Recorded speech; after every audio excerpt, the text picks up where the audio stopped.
ஆண்டவராகிய இயேசு கிறிஸ்துவின் இனிய நாமத்தில் இந்த ஆகஸ்ட் மாதத்தினுடைய முதல் நாளில் வந்திருக்கவங்க ஒவ்வொருவரையும் எல்ஷடாய் ஊழியத்தின் சார்பாக வாழ்த்துக்கள் சொல்லி வரவேற்கிறோம்.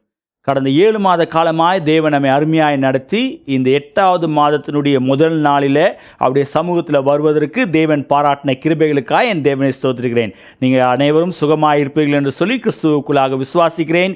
கடந்த 7 மாத காலமாய் நடத்தின அந்த தேவனுக்கு நாம் நன்றி செலுத்த போகிறோம். இந்த 8வது மாதத்தினுடைய ஆராதனை, இந்த முதல் நாளினுடைய ஆராதனைக்குள்ளே கடந்து போகிறோம். நாளுடைய ஆராதனை நடத்துகிற அருமையான தம்பி அனில்காக, நிக்கிதாக்காக என் தேவனை ஸ்தோத்திரிக்கிறேன். கர்த்தர் அவர்களை சிலுவையில் மறைத்து வெளிப்படும்படியாக இந்த நாளிலே தேவன் நம்மோடு பேசும்படியாக, இந்த மாதத்துக்கு வேண்டிய ஆத்தும ஆகாரத்தை கொடுக்கும்படியாக இருக்கிற இடத்துல தலைகளை தாழ்த்தி ஒப்பு கொடுத்து ஜெபிக்கலாம். பரலோக பிதாவே, இந்த ஆஸ்வதிக்கப்பட்ட வேலைக்காக நன்றி செலுத்துகிறோம். இந்த அருமையான மனமகிழ்ச்சியான நாளிலே உங்களுடைய சமூகத்தில் வருவதற்கு நீங்கள் கொடுத்த கிருபைக்காக நன்றி ஆண்டவரே. கடந்த 7 மாத காலமாக எங்களை நடத்தினீங்க. எத்தனை அப்ஸ் அண்ட் டவுன்ஸ், எத்தனை வியாதிகள், பலவீனங்கள், ஆண்டவரே சோர்வுகள், இதன் மத்தியில் உங்களுடைய கிருபை எங்களை தாங்கினதே, அதற்காக நன்றி செலுத்துகிறோம். இந்த 8வது மாதத்தினுடைய முதல் நாளில் நாங்கள் நன்றியுள்ளத்தோடு கடந்து வந்திருக்கிறோம். கர்த்தர் ஆண்டவரே எங்களை ஒரு மனமாய் கொண்டு வந்ததுக்காக நன்றி செலுத்துகிறோம். இதை பார்த்து கொண்டிருக்க ஒவ்வொருவரையும் ஆஸ்வதிப்பிறாக, அவருடைய குடும்பத்தை ஆஸ்வதிப்பிறாக, அவரின் கையின் பிரயாசங்களை ஆஸ்வதிப்பிறாக. ஆண்டவரே, இந்த நாளினுடைய ஆராய்ச்சி நடத்துகிற தம்பி அனில்காக, நிக்கிதாக்காக என் தேவனை ஸ்தோத்திரிக்கிறேன். ஆண்டவரே, அவளை நீங்கள் சிலுவையில் மறுத்து வெளிப்பட வேண்டுமாய் செபிக்கிறோம். எங்களுக்கு வேண்டிய ஆத்தும ஆகாரத்தை தருவீராக. உங்களுடைய வசனத்தின் மூலமாக எங்களை திடப்படுத்துங்க, எங்களை தைரியப்படுத்துங்க. ஆண்டவரே, உங்களுடைய வாக்கு தத்தங்களால் எங்களை பலப்படுத்த வேண்டுமாய் செபிக்கிறேன். ஆண்டவரே, இதை பார்த்து கொண்டிருக்க ஒவ்வொருவரையும் நீங்கள் அப்படியாகவே ஆஸ்வதிக்க போறபடியால் நன்றி செலுத்துகிறோம். இந்த ஆராதனை நீங்கள் பொறுப்பேற்றுக் கொள்ளுங்க. ஆவியானவருடைய கருத்தில் ஒப்பு கொடுக்கிறோம். நீங்கள் வழி நடத்துங்க, பெரிய காரியங்களை செய்யுங்க. இயேசு மூலமாய் ஜெபிக்கிறோம் நல்ல பிதாவே, ஆமென், ஆமென். இப்பொழுதும் ஆராதனைகளை போவோம். கரங்களை தட்டி உற்சாகமாய் பாடுவோம். கர்த்தர் பெரிய காரியங்களை செய்வார். ஆமென். Welcome to El Shaddai Ministries. Let's worship the Lord together. The Lord has been very gracious in all our lives, so let's honor Him for all His blessings.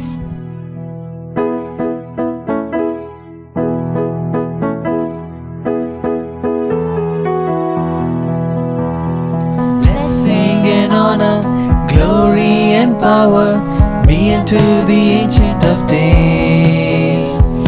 From every nation, all of creation, bow before the Ancient of Days. Every tongue in heaven and earth shall declare your glory. Every knee shall bow at your throne. In worship you will be exalted, O Lord, and your kingdom shall not pass away, O Ancient of Days, O Ancient of Days.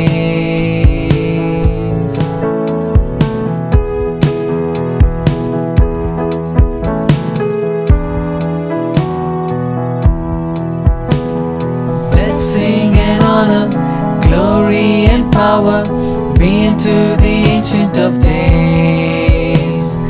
From every nation, all of creation, bow before the Ancient of Days. Every tongue in heaven and earth shall declare your glory. Every knee shall bow at your throne. In worship you will be exalted, O Lord, and your kingdom shall not pass away, O Ancient of Days, O Ancient of Days. Let's praise the Lord soulfully in this next song.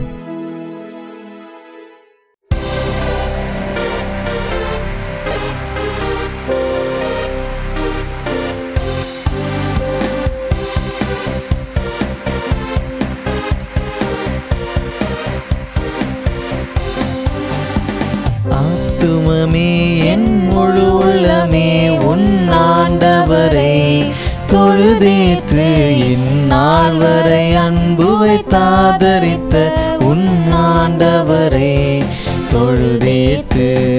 போற்றிடும் வானோர் பூதலத்துள்ளோர் சாற்றுதற்கரிய தன்மையுள்ள, போற்றிடும் வானோர் பூதலத்துள்ளோர் சாற்றுதற்கரிய தன்மையுள்ள, இன்னாத்துமமே என் முழு உள்ளமே உன் ஆண்டவரை தொழுதேத்து, இந்நாள் வரை அன்பு வைத்தாதரித்த உன் ஆண்டவரை தொழுதேத்து தலைமுறை தலைமுறை தாங்கும் வினோத உலகமும் தோன்றி ஒழியாத தலைமுறை தலைமுறை தாங்கும் வினோத உலகமும் தோன்றி ஒழியாத ஆத்துமமே என் முழு உள்ளமே உன்னாண்டவரை தொழுதேத்து இந்நாள் வரை அன்பு வைத்தாதரித்த உன்னாண்டவரை தொழுதேத்து. Let's bow down our heads in prayer. Lord, thank you for this wonderful day that you've given us today, Lord, and thank you for helping us to cross 7 months in this year, Lord. Lord, as we step into this 8th month, Lord, please be with us, guide us and guard us, Lord, like you have been gracious all these 7 months, Lord. Lord, we may have a lot of plans, Lord, but let the plans that you have for us prosper in our lives, Lord, and help us to glorify your name in whatever we do in this month, Lord. Be with us, guide us and guard us, Lord.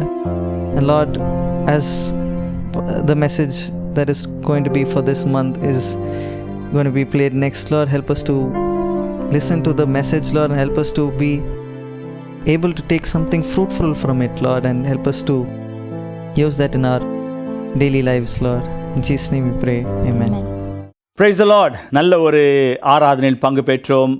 எதிர்பார்ப்போடு காத்து கொண்டிருக்கவங்க ஒவ்வொருவரோடு தேவன் இடைப்பட வல்லமையுள்ளவராக இருக்கிறார். இந்த நாளினுடைய செய்தி கடந்து போகிறோம். இந்த மாதம் முழுவதுமாய் தேவன் இந்த வசனத்தின் மூலமாய் நம்மோடு பேச போகிறார். அநேக காரியங்களை கற்றுக்கொள்ள நம்மை ஒப்பு கொடுப்போம். ஆவியானவர் நம்மை கரம் பிடித்து நடத்தும்படியாக விட்டு கொடுப்போம். வாசிங்க, ஏசாயா எழுதின தீர்க்கதரிசன புஸ்தகம் 37 அதிகாரம் 31 முதல் 35 வரை. Turn your Bible to the book of Isaiah, chapter 37, verse 31 to 35. யூதா வம்சத்தாரில் தப்பி மீந்திருக்கிறவர்கள் மறுபடியும் கீழே வேர்பற்றி மேலே கனி கொடுப்பார்கள். மீதியாயிருக்கிறவர்கள் எருசலேமிலும் தப்பினவர்கள் சீயோன் மலையிலும் இருந்து புறப்படுவார்கள். சேனைகளுடைய கர்த்தரின் வைராக்கியம் இதை செய்யும். ஆகையால் கர்த்தர் அசிரியா ராஜாவை குறித்து, அவன் இந்த நகரத்துக்குள் பிரவேசிப்பதில்லை, இதன்மேல் அம்பு எய்வதும் இல்லை, இதற்கு முன்பாக கேடகத்தோடே வருவதும் இல்லை, இதற்கு எதிராக கொத்தளம் போடுவதில்லை. அவன் இந்த நகரத்துக்குள் பிரவேசியாமல் தான் வந்த வழியே திரும்பி போவான். என் நிமித்தமும் என் தாசனாகிய தாவீது நிமித்தமும் நான் இந்த நகரத்தை ரட்சிக்கும்படிக்கு இதற்கு ஆதரவாயிருப்பேன் என்பதை கர்த்தர் உரைக்கிறார் என்று சொல்லி அனுப்பினான். ஹல்லேலூயா. எனக்கு அன்பான தேவனுடைய பிள்ளைகளே, இது ஒரு இன்ட்ரெஸ்டிங் பேசேஜ். இந்த 37 அதிகாரத்தினுடைய பின்னணியை நீங்கள் பார்ப்பீர்கள் என்றால் அது நமக்கு அதிக என்கரேஜ்மெண்ட் கொடுக்கக்கூடிய ஒரு அதிகாரமாய் காணப்படுகிறது. நம்முடைய வாழ்க்கையில் இன்றைக்கு டே டு டே லைஃப்பில் ஃபேஸ் பண்ணி கொண்டிருக்கிறோம். எந்த பிரச்சனையை யோசிக்கும் போது நம்ம நினைக்கிறோம் இது எனக்கு பெரிய பிரச்சனையாக இருக்குது என்று சொல்லி, அந்த நாட்களிலே எப்படி அவர்கள் ஃபேஸ் பண்ணினார்கள், எப்படி தேவன் இடைப்பட்டார் என்பதை விளக்கக்கூடிய ஒரு அருமையான அதிகாரம் இந்த 37 அதிகாரம். இதற்கு நான் ஒரு தலைப்பு கொடுக்க வேண்டும் என்று ஆசைப்பட்டேன். நீ மறுபடியும் வேறு ஊன்றுவாய், யூ வில் ரூட் அகெயின். அதான் என்னுடைய செய்தியினுடைய தலைப்பு. இன்றைக்கு உங்களுடைய வாழ்க்கையில், என்னுடைய வாழ்க்கையில் இந்த 8வது மாதத்தில் ஆவியானவர் கற்றுக் கொடுக்க விரும்புகிற காரியம், நீ மறுபடியும் வேறு ஊன்றுவாய். இந்த அதிகாரம் பார்க்கும்போது யூதாவின் ராஜாவாகிய எசேக்கியாவின் காலத்தில் நடைபெற்ற ஒரு மிகப்பெரிய நெருக்கடியையும், அந்த நெருக்கடியிலே தேவன் எவ்வாறு அற்புதத்தை செய்தார் என்று, எப்படி அவர்களை விடுவித்தார் என்பதை நாம் பார்க்கிறோம். இதை குறித்து 2 ராஜாக்கள் 18-19 வாசிக்கிறோம். இதை குறித்து 2 நாளாக 32 அதிகாரத்தில் வாசிக்கிறோம். இந்த சம்பவங்களை கர்த்தர் ஏற்கனவே அந்த ராஜாக்களின் நாட்களில் நடைபெற்றதை ஏசாயா இதை மறுபடியுமாய், இதை தீர்க்கதரிசனமாய் உரைத்ததை அவருடைய புஸ்தகத்தில் எழுதி வைத்திருக்கிறார். இன்றைக்கு இதனுடைய பின்னணி நீங்கள் பார்ப்பீர்கள் என்றால், அன்றைக்கு வல்லமையாய் அந்த காலத்திலே ஆசிரிய பேரரசு மிகவும் வல்லமையான ஒரு அரசாய் காணப்பட்டது. அவர்கள் சனகிரிப் என்று சொல்லக்கூடிய பல நாடுகளை அவர்கள் மேற்கொண்டு அநேக காரியங்களை வெற்றி அடைந்தவர்களாய் காணப்படுகிறார்கள். அவர்களுடைய எதிர்பார்ப்பு என்ன? எப்படியாவது எருசலேமையும் மேற்கொள்வோம், எப்படியாவது யூதேயாவையும் மேற்கொள்வோம் என்று சொல்லி அவர்கள் பயமூட்டக்கூடியவர்களாய் காணப்பட்டார்கள். அப்படிப்பட்ட ஒரு பெரிய பிரச்சனையை ஃபேஸ் பண்ணி கொண்டிருக்கிற காலகட்டத்தில் எசேக்கியாவும் ஏசாயாவும் தேவனை நாடி தேவனை சார்ந்திருந்தார்கள் என்று சொல்லி பார்க்கிறோம். இந்த அதிகாரத்தினுடைய ஒரு முக்கியமான காரியங்களை பார்ப்பீர்கள் என்றால் முதல் 4 வசனங்கள் எசேக்கியா தேவனை தேடக்கூடியவராக இருந்தார். 5ஆம் வசனத்திலிருந்து 7ஆம் வசனத்திலே பார்க்கும்போது தேவன் ஏசாயா மூலமாக தைரியம் கொடுக்கக்கூடியவராய் காணப்பட்டார். வசனம் 18லிருந்து 13 நீங்கள் வாசிக்கும் போது சனகரிப்பினுடைய அச்சுறுத்தல், 2வது அச்சுறுத்தலை குறித்து அங்க போடப்பட்டிருக்கிறது. 14ஆம் வசனத்திலிருந்து 20ஆம் வசனத்தில் பார்க்கும்போது எசேக்கியாவினுடைய ஜெபம் அங்க காணப்படுகிறது. 21ஆம் வசனத்திலிருந்து 35ஆம் வசனத்தில் பார்க்கும்போது அது தேவனுடைய பதிலாய் இருக்கிறது. இன்றைக்கு அதனுடைய பதில் தான் நம்ம பார்த்தோம். என்ன சொல்றாரு?